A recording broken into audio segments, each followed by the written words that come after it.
My question is to the Prime Minister. Under this Labor government, business confidence is falling and consumer confidence is at near historic lows, not seen since the 1990s Keating recession. With mortgage costs going up and up, inflation at 30-year highs, energy bills rising again on 1 July and families increasingly unable to afford the basics, why did the Prime Minister break his promise of cheaper mortgages and a $275 cut to household power bills?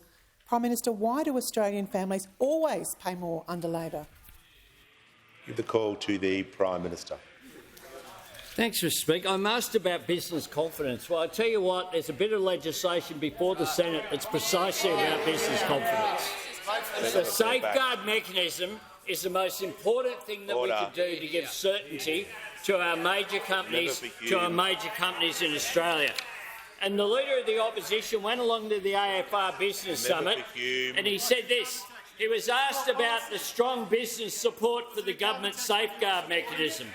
And he said this, certainly from some sectors there's a very different story, and that's been the private conversations that we've had with some of those CEOs and some of the boards. Now, I asked the Leader of the Opposition, who are the boards? Who are the CEOs who say they're against the safeguard mechanism?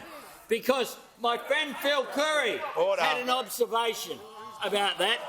My friend Phil Curry said this.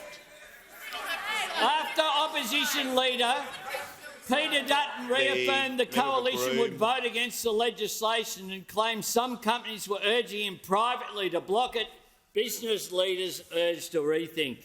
Business Council of Australia President Tim Reed told the Australian Financial Review Business Summit, "We are disappointed with the opposition's position."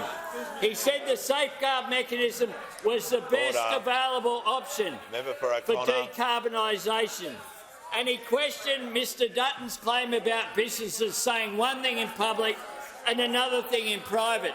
He went on to say this, "I haven't had any come out and say they got this wrong." Mr Reid said, of the 44 BCA members who will be affected by the mechanism, so it's 44 in favour, 0 against the safeguard mechanism. The Leader of the Opposition was caught out trying to verbal the business community to the business community. They were sitting there at the conference and he's telling them, no, you don't know what you think. I know better what you think.